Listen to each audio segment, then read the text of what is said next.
Well, hello and welcome. Thank you for attending the first of the ASAP webinar series for 2014. This is a monthly webinar series designed to showcase innovative, important, and exciting topics in adaptation for primarily the ASAP membership, but also for others as well. My name is Sasha Peterson. I'm the Managing Director of the American Society of Adaptation Professionals and a Senior Program Officer at the Institute for Sustainable Communities. The American Society of Adaptation Professionals is generously funded by the Kresge Foundation and the MacArthur Foundation to bring you such topics as this and help provide an opportunity for practitioners and people working on adaptation across the United States to get together, meet, share information and promising practices, and really build a professional field around adaptation in the United States. So an agenda for today, I'm just going to give a really brief introduction and overview of the American Society of Adaptation Professionals. Most of you are members, but there are a few that are not. Then I'll turn it over to Dr. Moser for the official webinar presentation, and we'll follow it up with plenty of time for question and answers at the end. So as you know, the American Society of Adaptation Professionals, it's a national group focused on climate preparedness, adaptation, and resilience.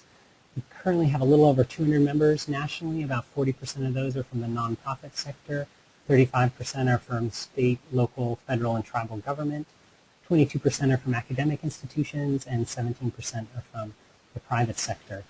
Here's a brief snapshot of our current membership. We do have members in Puerto Rico and Alaska, and soon have some more from the Pacific, but this is a snapshot from the continental United States, so we have a pretty broad geographic diversity as well as the sectoral diversity of membership. And so this webinar series is designed to focus on topics that are important across those sectors and across the geographies, such as what is successful climate change adaptation and what does it look like. I do want to take a brief moment and put this on your calendar. The next one that we have on the books is for March. We're still working on our February, setting the date for our February webinar, but it's State Progress on Implementing Adaptation Plans will be hosted by Aaron Ray from the Georgetown Climate Center, and it'll be on Thursday, March 20th at 2 p.m. Eastern, 11 a.m. Pacific. So put that in the calendar and look out for the registration information for that coming soon. So now shifting over to this webinar, today we're going to be talking about successful adaptation to climate change with Susan Moser. I'm going to do a brief introduction for Dr. Moser, and then I'll hand it over to her. Dr. Moser is the Director and Principal Researcher of Susan Moser Research and Consulting in Santa Cruz, California. She's a Social Science Research Fellow at Stanford's Woods Institute for the Environment and a Research Associate at the Institute for Marine Sciences at the University of California, Santa Cruz. As a nationally and internationally recognized expert in climate change adaptation, communication for social change, and science policy interactions, she works with researchers, government, and non-governmental organizations in the U.S., Europe, and Australia. Dr. Moser is a geographer with broad interdisciplinary experience and previously held positions at the National Center for Atmospheric Research in Boulder, Colorado, and the Heinz Center in Washington, D.C., and the Union of Concerned Scientists. She is currently, or had in the past, served on a scientific and advisory boards for Future Earth, IHDP, the U.S. National Research Council, and numerous other agencies and organizations. She's also on the Executive Committee for the American Society of Adaptation Professionals. She's contributed to the 4th and 5th assessment reports for the IPCC and served as a review editor for the IPCC Special Report on Extreme Events, Disaster Risk Management and Adaptation. She is also a member of the Federal Advisory Committee on the 3rd U.S. National Climate Assessment due out this spring and co-leads the committee's Engagement and Communication Working Group, as well as serving as one of the convening lead authors on the assessment's coastal chapter. So with that, I will turn it over to Susie, and I'm looking forward to listening to the presentation. And please remember to type in your questions to the chat box so that we can have a good discussion after the presentation. I've given you my first thank you, which is to Sasha and to ASAP, and my second thank you goes to my co-editor, Max Boykoff from the University of Colorado in Boulder, who co-edited a book with me that I will make one of the bases for this presentation. It's a book called Successful Adaptation to Climate Change, And it has 18 chapters with contributors from all over the world, very multidisciplinary. As you will quickly see, it's speaking to experiences in the U.S., Canada, Europe, Australia, and so on, and also from very different sectors, whether it's urban areas, rural, coasts, energy sector, water sector, agriculture, looking at adaptation and the challenges of adaptation success at the local to international levels of governance. And what we talk about in this book are, what are we aiming for with adaptation? Because that has a lot to do with whether you think or not you succeed in reaching it. And many of the goals we have require that, that we consider trade-offs, or that there might be synergies with other policy goals we might have. We talk about the governance issues of how can you facilitate and enable successful adaptation to happen. What is the role of science and how to interact at that science policy interface? How do we communicate about it or engage the public in that kind of conversation? And really, it's not just about changing other things, but also changing ourselves in the process as we go along. So that's one of the bases for this. And the second one is this project that is ongoing at the moment. It's sort of in the final stages, and several of the folks on the call here today are actually part of it. It's a West Coast-wide research project that looks at, so we have sea level rise, we have climate change in coastal areas. Against that, or in that context, what specifically, what concretely can we say about success? How would that look like? What are the processes and outcomes that we might want? And so I will draw on that a little bit, but as I said, we're not quite finished, so maybe that's going to be another update at some point in the future. So what I'm going to do, I'm going to first try to make this question of success real to you with a few examples, just see, raising some of the challenges, and then talk about, why does it actually make sense for us to think about this question?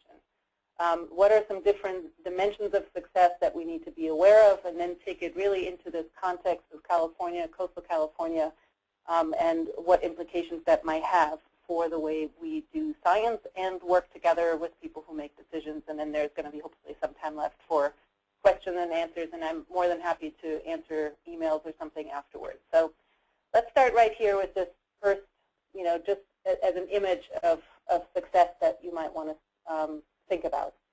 Does it look like this, that we're prepared, that we have our little emergency kits in every household, and we warn people of danger, send them out of town, and just basically are ready? There's a lot of language out there now about readiness. Is that what successful adaptation looks like? Or is it that we shore up what we have and protect everything, whether at all costs almost, at the cost in this case here of the beach, losing a beach? Or does it look like this?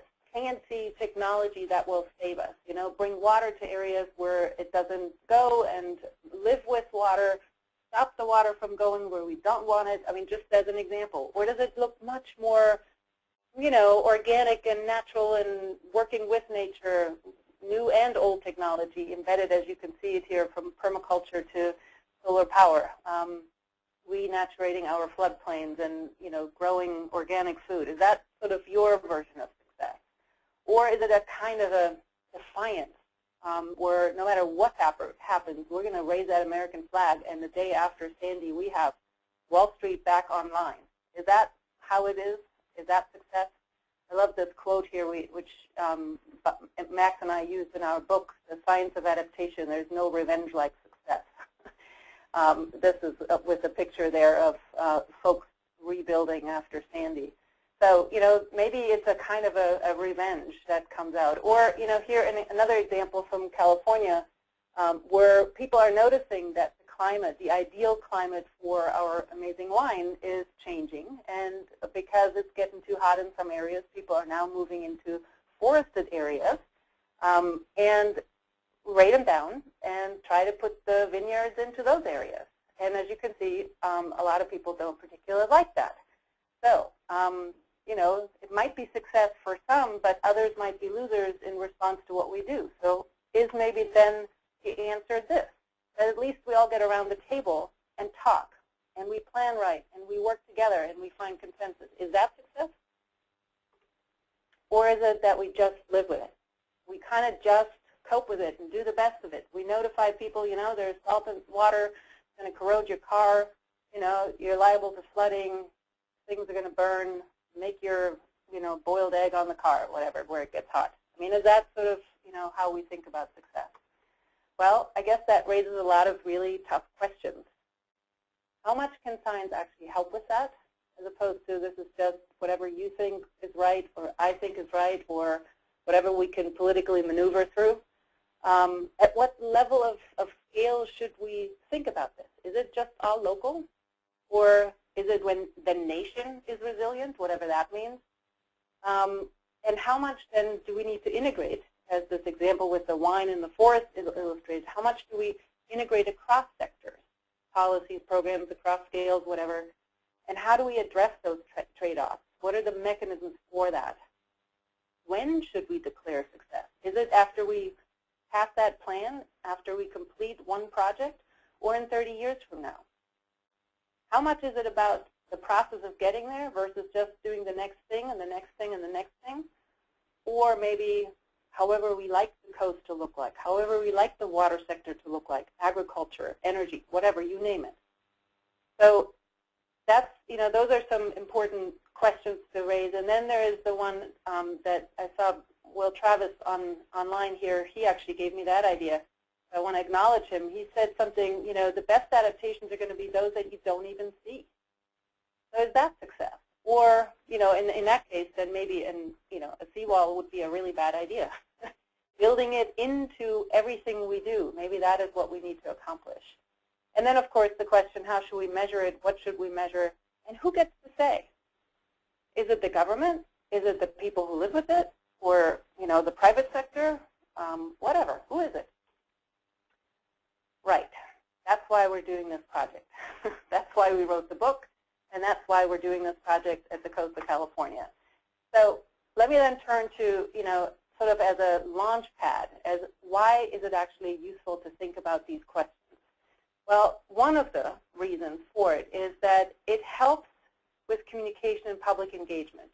On the one hand, it's about, you know, when people look at climate change, oftentimes they just get depressed and it's awful, you know, my God, I don't want to deal with it. So having a vision of success and trying to come up with that together is actually a way of engaging people in a more positive way. And when you have multiple parties engaged in the process, and adaptation, as you well know, will always include many, many actors, it's actually useful to know what are we working toward. So it's kind of like the focal point for the collaboration. And then, of course, in planning, deliberate planning and decision making, as we know, it helps when you set a clear goal that you then can align your means and ends. In other words, that is internally consistent with what you want to achieve. It helps to have that clear goal, those targets to look for. Or if you have more than one policy goal, and that is going to be the case in 99% of the cases, it helps to make sure that whatever you do with adaptation fits those other policy goals.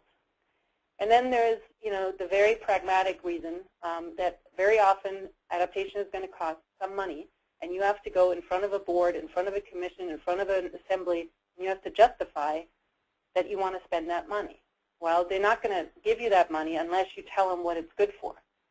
And then sort of coming back on from the accountability point of view, after you spend it, after you've done something, well, if you can say, you know, we've done this because of these and these goals, because of this vision of success we had, and here is how we did that, you basically show that you are engaged in good governance practices, essentially, to get there. So again, in an era of increasing accountability and people looking over your shoulder how you do government and governance, that's a really important thing. And then finally, there's the important reason that, you know, as adaptation goes on, we know all that we need to learn, we need to change as things go on.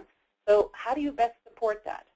Well, by having a goal and then knowing how to get there, seeing maybe we fell short of it, we exceeded our goal, whatever, and making adaptive management decisions over time is another really good way to support that process.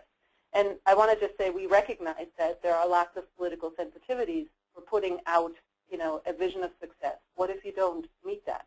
Is then somebody going to come and say, well, we're not going to give you any, excuse me for that, we're not going to give you any money anymore? So, those are important things to consider and why sometimes people don't put a vision of success out in front. So we looked at the literature and, looked at what have people in the scientific literature said about it.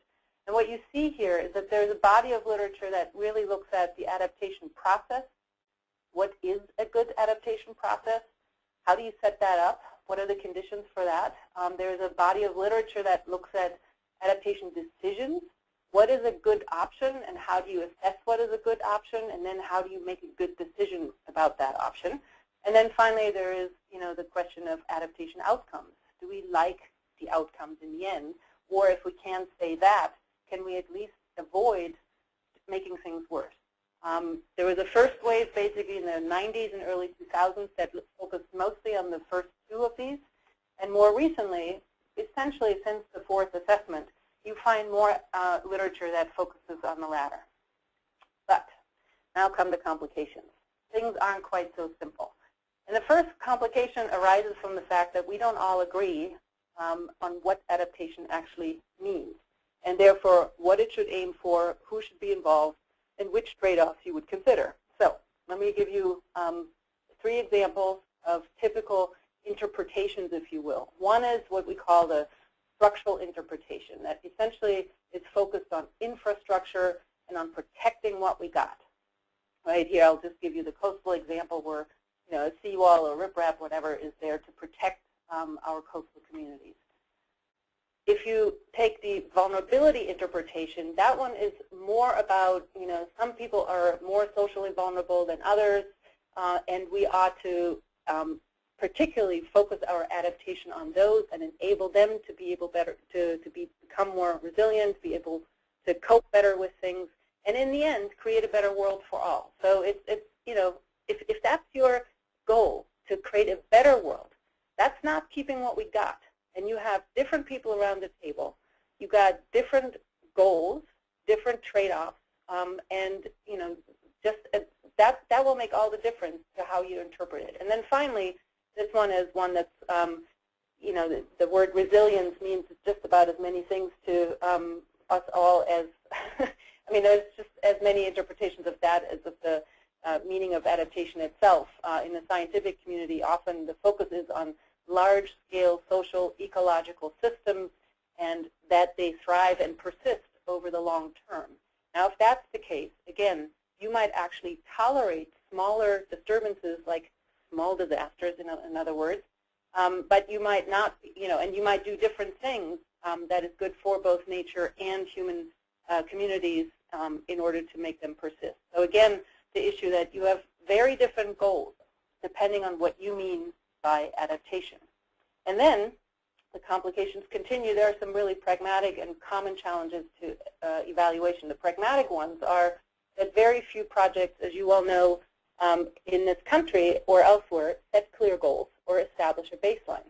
So if you want to, compare then what comes out of your project, but you didn't capture the baseline, you didn't say where you're aiming for, well, how can you say later that you succeeded?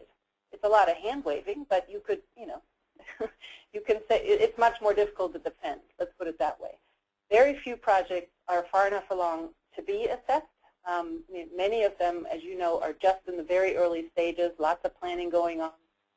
Few projects include even a monitoring or evaluation component. And if they do, they might do that for 5 years maybe, but then nothing for 15 years, 20, 30, 50 years out. And as we know, climate change will not stop after 5. So those are the very pragmatic challenges we have so far with adaptation outcomes. The common evaluation challenges we share with lots of other evaluation is that you wonder when you should assess the effectiveness, as I just mentioned, in 5, in 10, in 50. What's the right time, or do you need to do it more than once? To establish actually that between what you did and what you see in the end on the land, in the in whatever sector you are looking at, that there's actually a causal connection between one and the other. And finally, that goes back to the question, who gets to say? For some people, an outcome might be really positive, while others may have actually lost something in the process. And so, there's no one simple answer. It's good or bad. And it goes on with the specific challenges related to climate change adaptation, which there's no endpoint. It's a dynamic, changing, directional change with climate change. There's possibility of tipping points. I'll come back to that later. There are cross-scale, cross-sector interactions. So if you succeed, say, in one sector, but it had negative impacts on another, can you say you succeeded? Should we focus just on one climate risk, say coastal storms or flooding or something, or should we take drought and fire and health risks and everything else into account? Is it the changing risk profile that you care about, or the net risk that a community faces, or what should we look at? And of course, there's plenty of uncertainties, both about climate, about non-climatic changes in society, and about whether or not, what we in the future will tolerate in terms of risk or not. And then, of course, the criteria of what and for what purpose we should evaluate. So let me put this for you in a picture that comes from the book, where you see here, this is a timeline over which we're considering adaptation. And let's just say here in the moment, at this present time, there's a baseline where we have a particular capacity to cope with whatever climate change, climate variability brings us. And that, is the result of how much we have developed, what our capacities are, what past dependencies there are institutionally, structurally, whatever. That all determines how well can we deal with things right now. So for example, do we have insurance that functions well? Do we have good flood protection or whatever? And then you bring in climate change, variability, extremes, and all of a sudden things get really challenging with the range of targets to aim for. What is the future going to look like? So as you can, if you just extend that coping range forward, you can see that some of the dots are within it and we would be fine, and with the current system as is, and some dots are outside that and we are not prepared for dealing with those. But then you have additional non-climatic changes, events, influences, pressures, say a major economic crisis, just to give a really out-of-the-box example here, and all of a sudden that coping range changes as well. It might get, moving upwards, changing upwards in a particular direction. It might become smaller because our capacity is different, or it might widen in the future for reasons that are completely unrelated to climate. And then, of course, you have to consider that if we plan now, then, we might implement something that then will stay in place for, have an inertia, if you will, for many more years. And so whatever we do now will have a long-term impact against all these uncertainties in the climate and the societal system. Whoops, sorry about that. And so the question, then becomes, should we just look at how well we handle this process along the way and make choices within it? Or are you really just interested at the end to say, do we like the way this environment looks? Do we like how our communities look and function? And then just adding one more complication to it, right now we might have a certain set of values that makes us choose, one way or another. But the future generations, will they have the same values? Well, you already know if you look 30 years back that our values change over time. It's very likely they will change again. So you add just one more layer about success in the future. And then there's this question, is it just a black and white issue, that it's good or bad, failure or success? Or is there not really a much broader gray zone in between that ranges from we're making things worse to we haven't done enough to maybe we have stabilized a bad situation and it's not getting any worse, at least. We've actually repaired and recovered, always made something better out of our world. So where is success? Well, good questions, right? So I think the question here is we need to add to the whole thing, the adaptation thinking, we need to add a dynamic dimension and the subjective normative dimension. And let me give you one example here. So what you see here, what I just drew up, is an adaptation pathway, where one thing you do now leads to the next thing, to the next thing, to the next thing. And in between are thresholds, indicators, or some give you one example here. Maybe in your coastal areas you might have a setback. That works for some time, but sea level rises, erosion happens, and it works for a certain time, and then you feel like, whoa, I need to protect my house, I better build a riprap or a seawall, and that will work for a while. And then it comes even closer, the flooding gets higher, you say, well, we better build a higher seawall, and that will again work for a while, and at some point it becomes even unviable to have a higher seawall, and then you change directions more significantly, maybe leading to unmanaged retreat or managed retreat, however you want to do it, and who knows what else comes. We can't even see what we might do 50 years down the road. And in terms of when to start thinking about adaptation is this, the time to the threshold minus the lead time. In other words, how long you need in order to put that new adaptation in place. That's when you start working. And that's why you can see how we're behind the 8 ball in many ways already, right? We haven't started early enough, which is why we're seeing some pretty devastating impacts in coastal areas, say around things like Sandy, or devastating droughts for which we haven't prepared, and so on. But if this is the course it takes, then exactly where is failure? Is it when you go from a setback to a seawall that you have failed with the setback, or is it just the next step? When really do you say you're failing? Is it after even the seawalls don't protect you anymore and you have to move back? Well, for some people it will be. For maybe some coastal ecosystems, it'll be the final success. They finally get to reclaim those areas. So it's just not as simple. And I want to just now take you to coastal California to make this really real. Here's just a bit of context for it. California is gifted, if you will, with lots of good science that has looked at what are the impacts on the state. They've gone statewide and all the way to regions and local communities to look at some of the impacts. And those things over the last 10, 15 years or so have informed a lot of thinking about adaptation. The first one was the adaptation strategy in 2009, which is currently in draft form being updated. There was a task force that gave some advice on how to think about it. Then there was a planning guide that came out, and on and on it goes, right? So we're actually really well into the challenges. And in the context of coastal management, let me give you that reality check. We did a survey a couple years ago on how far along coastal adaptation is and what managers need. What basically they said is that coastal management challenges are serious as it is, and they're getting worse. The top challenges that they identified, they expect to be exacerbated by climate change, like wetland loss and beach water quality declining, erosion, those sorts of things. And because the current management challenges are already all-consuming and pretty contentious, it makes adaptation planning and decisions quite difficult. On the other hand, coastal managers in the state are strongly supportive of thinking about adaptation and doing something about it. And what we found is that many of them are at least in some stage of being engaged on it. The minority has not yet begun to think about it, but most of them are trying to assess, what are the risks we're facing? Let's plan something.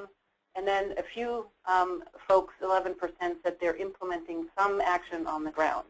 But as you can see, adaptation planning and implementation is still in the very early stages, and there's a lot more detail to the survey that made that point. But if you compare this, there was a similar survey about 5-6 years earlier. It was literally for the entire state of California.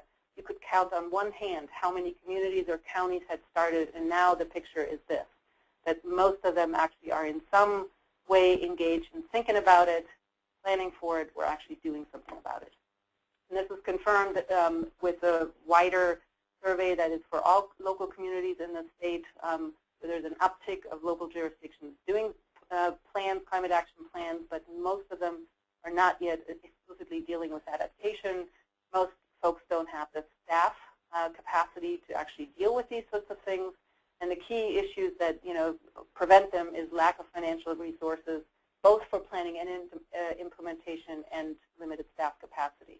What they do is the sort of low risk, low return risk assessments, kind of readying the the playing field, if you will, getting people to think about this and building up their own capacity to deal with it. They're not yet doing major policy changes or big visible actions on the ground.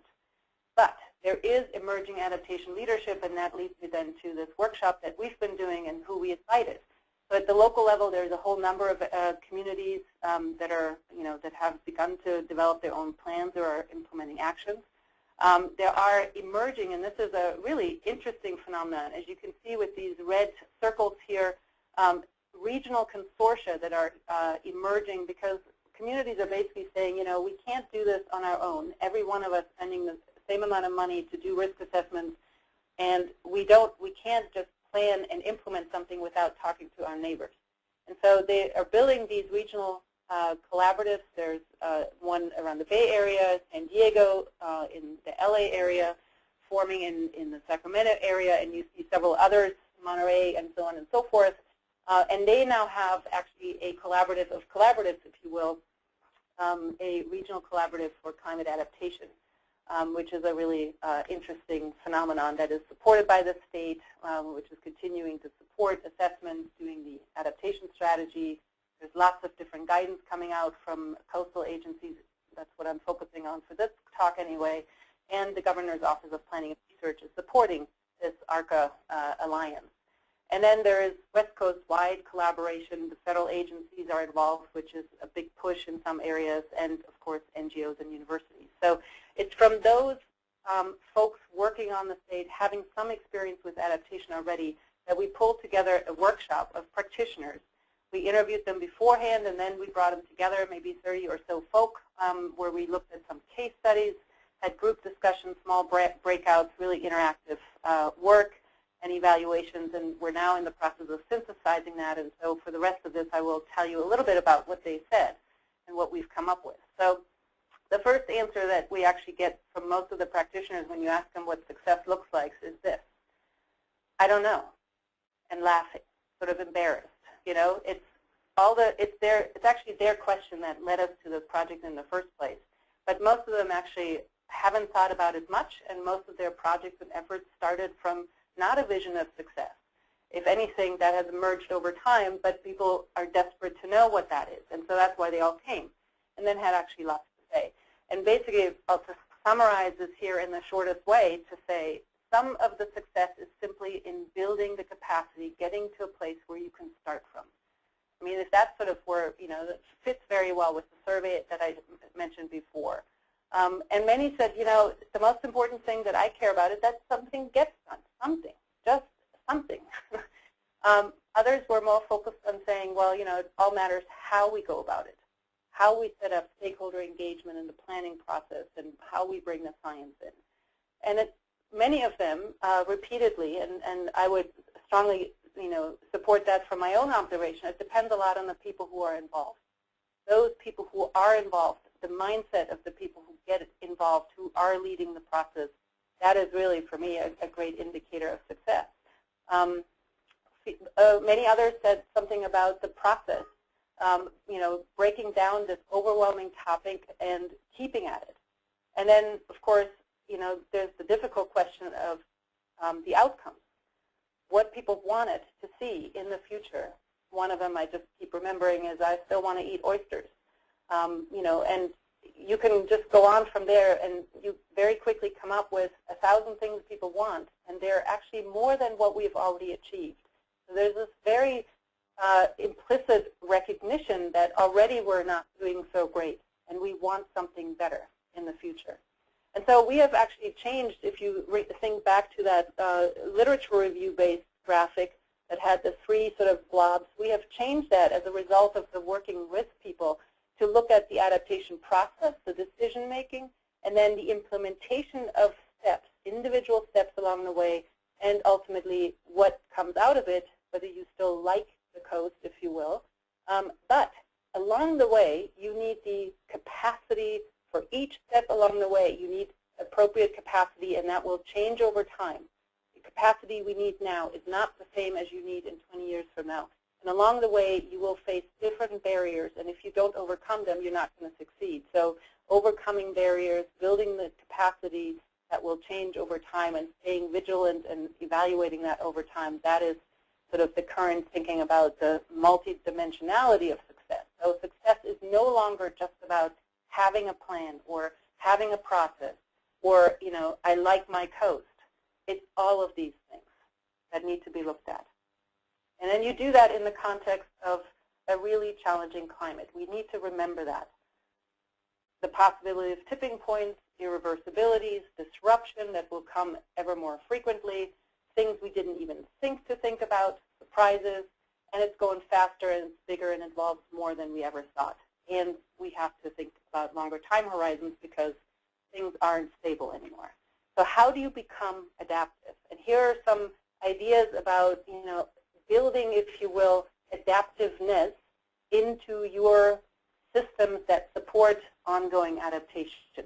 So vigilance, how would you translate that? Well, you have distributed, sensitive, effective detection of changes. If you don't see anything coming, well, then you can't prepare for it, you can't, deal with it, right? You're going to just cope with it. So building in vigilance through detection and monitoring systems. Building in learning. This is not something we generally do. Building up a learning culture is actually quite difficult. But deliberately, iteratively, and together with others, assessing the changes that are happening and evaluating whether what we're doing actually works, that, that continual process is a way to do that. And that's what you see happening right now, that there are these informal ways of coming together to do that. I think we can establish that even more formally and make that, if you will, a must. Not a regulation, but simply building that into our way of doing business. Thinking across sectors, coordinating across our silos is another piece to think together so that you can address the trade-off issues and build on the synergies. Time horizons, just building out 5 years to the next election or 10 years to the next general plan or 30 years because the mortgage says so, that may not be enough. You might have to have multiple longer time horizons so that you can think about when to get ready for the next step in the process. And then building into our institutions change. That's much more difficult because, institutions are meant to stabilize things. But to have more frequent, more rapid, more efficient planning, policy and actions, and requiring review, as opposed to, maybe just leaving that up to chance or to some great leader. Not, requiring perfection, but requiring learning in that way. So let me then close with one last thing, which is the question of how do you then measure success? How do we know we're moving in the right direction? Well, we didn't get in our program to the answer to that in this project because it's just bigger a question than we can handle. But one thing I would say is that we've come to a conclusion that just measuring for the sake of measuring is stupid, to put it real bluntly. We already don't measure all the things we're even required to measure. We don't track and monitor everything. But if you think about what do you need to look at in order to go, to support a particular purpose. And here I'm calling back to the purposes of thinking about success. So if you want to communicate and engage the public, then making progress toward a common vision, to consensus, to achieving something with the process itself, that might be something to look at. If you want to do deliberate planning and decision making, then the standards of good planning are good things to look at. Are you doing it correctly? Are you using the best deterrent sign? Are you aligning the means and ends? Are you minimizing negative impacts? You can measure these things, right? You can look at that. Or if you're trying to justify your adaptation expenditures, you might actually look at benefit-cost ratios, cost effectiveness, and how to build in non-monetized issues. We don't know how to put a dollar label on. If you want to show good governance, then you, again, look at your accomplishments, savings, benefits, that you've been inclusive, transparent, very different measures than any of the other things that I mentioned so far. And finally, if you actually want to support your learning, then setting up a monitoring system and working toward and modeling for others that mistakes are not the end of it, that you don't get fired for maybe not reaching a goal, but that you learn something, that seems to be then the more important piece. So a couple of conclusions here. It's obviously the goal of this was to make it more complex, but it is complex. It's multidimensional. It's context sensitive, but I think there are some dimensions that cut across that we can pull out of this. It's not a black and white picture. Lots of gray zone here to consider, and it's not just all about outcomes, but at least as much about process and building the capacity and a pathway to keep at it over time. It's not only what you can see on the land. There's a lot of stuff that goes into it, and maybe, as Will Travis said, maybe the greatest success is when we can't even tell we did it, but we're still succeeding. And it's not just determined by science, but science has in multiple places a role to play to support it with analysis, in feeding into the normative dialogues that we need to have. And it's best measured when the metrics actually relate back to the purpose that you had in the first place. So I'll stop with Winston here, who loves to say success is not final, failure is not fatal. It's the courage to continue that counts. And so with that, I'll turn it back to maybe just have you go back to have the screen, Sasha, and I answer any questions. Great. Thank you very much, Susie. That was very informative, and I look forward to purchasing that book and reading through it in more detail.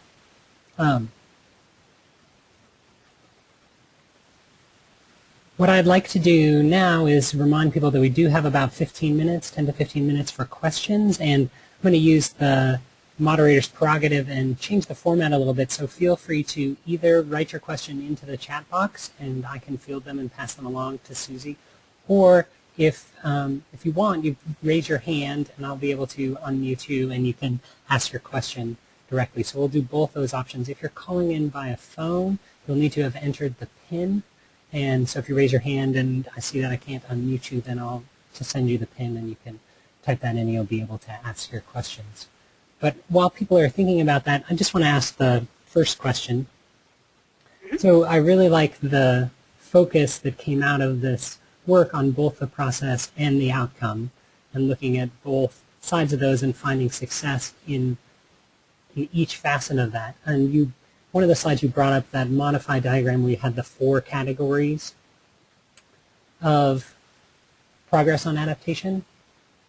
And which one was that? You mean what we call the sandwich diagram with the 4 or the 6 boxes? Is that the one you mean? Yeah, so you had modified the original research where it was like those 3 boxes into 4 boxes with the sandwich on the top. Yeah. So I was curious if you are finding that communities and practitioners are determining whether they're successful within one of those boxes, like if they're early in the adaptation planning process, are they focused on the first box and looking at whether they're being successful in getting the right people there? Or so are they happening in series? Are they looking at success in series and moving from box to box? Or are they looking at success kind of in parallel as they move across? They're looking at each of those categories, and then as they build their capacity and get more proficient, then do they redefine success for that first box as they start to implement? Well, so, I mentioned already that in the examples that we brought in to our practitioner workshop, we didn't have a case where someone started out with a vision of success and then aligned everything along the way. We had actually quite different stories that were from local, regional, and more state levels of governance. And, people focused on different things. And in other states, in Oregon and Washington, where we did similar processes, we basically found, people working on different pieces of those boxes. So if you think of our diagram more as a synthesis of everything we've learned as opposed to, this is the process that we've learned the practitioners go through. So I'll give you one example. In the State Department of Fish and Wildlife here in California, its former leader, Amber Paris, who's now with the Natural Resources Agency, she wanted to build capacity. And that was really all she, aimed for. She developed something called the Climate College and basically wanted to change the culture of the organization.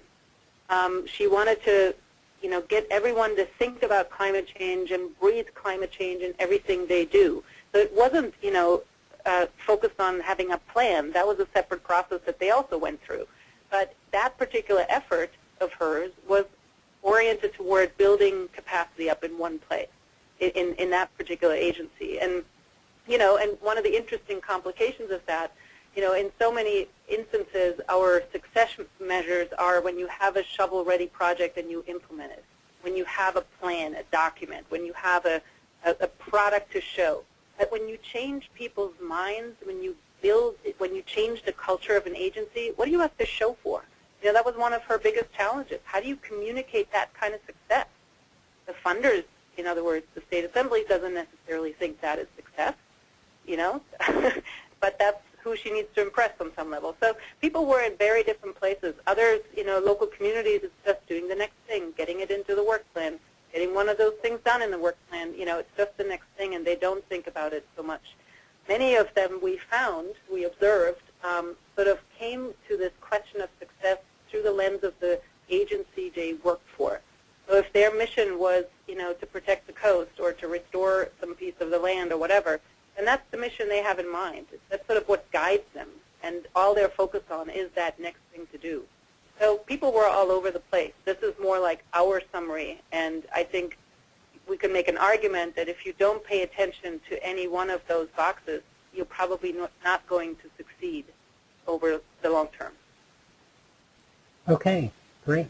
I'm going to turn it over, and Katie, if you have your microphone and want to go ahead and ask your questions about cities developing metrics.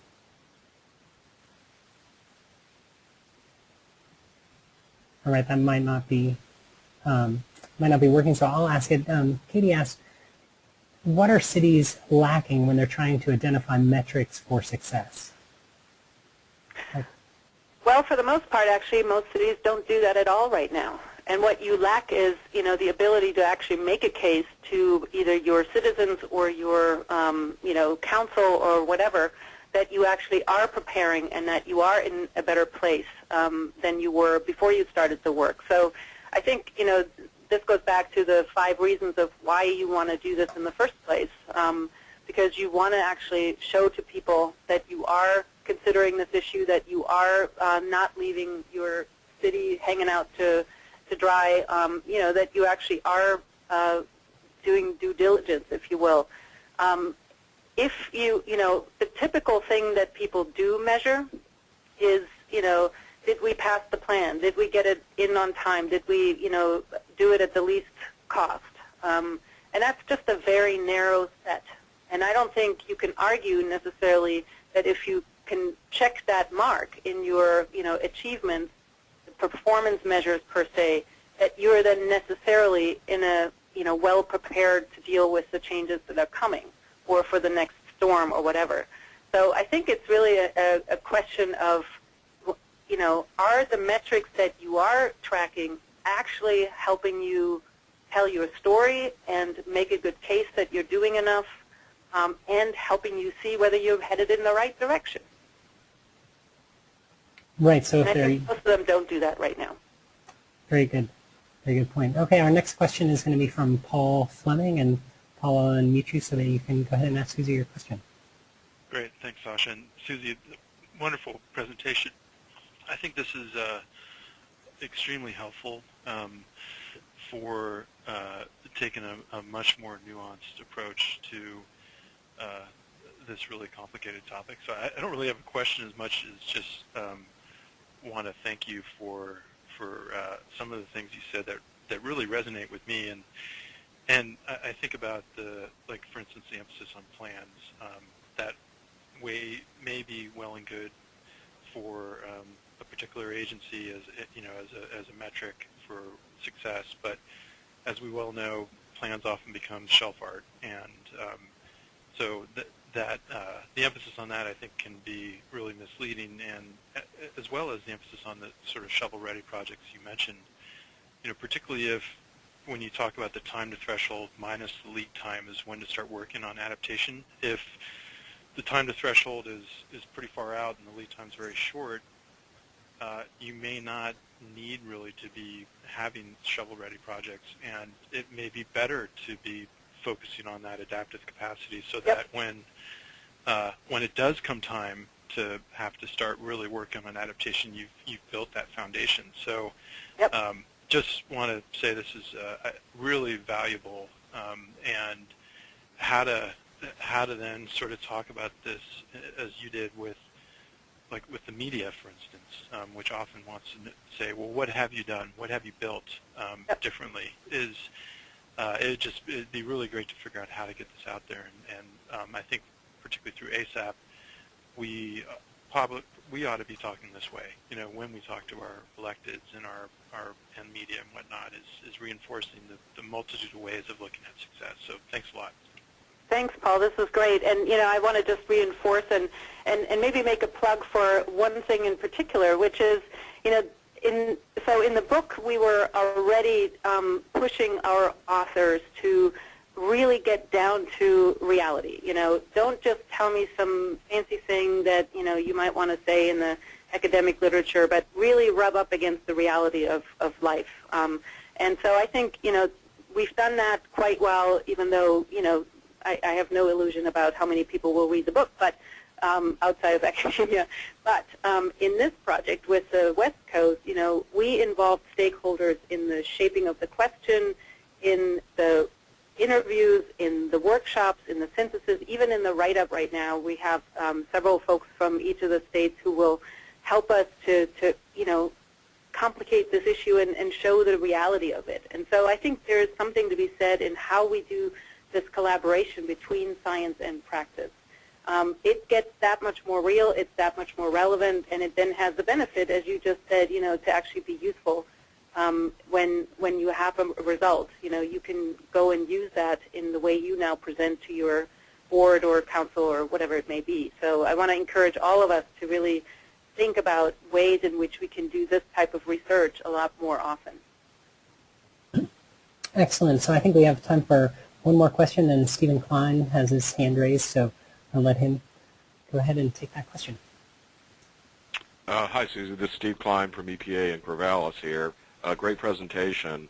I had a question about these collaboratives that are forming at a sub-state level and coming to the realization that they do need to collaborate in order to accomplish and not duplicate each other's efforts.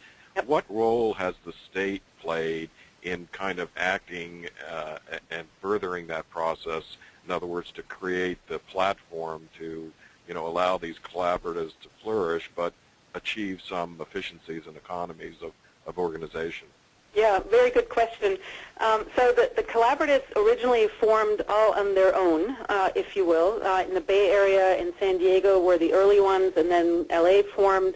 And then at some point, and I can't exactly speak to the exact meeting of when this happened, but I know, for example, that Bruce Reardon in the Bay Area was principally involved, who just said, it makes absolutely no sense for each of us to, invent this wheel on our own.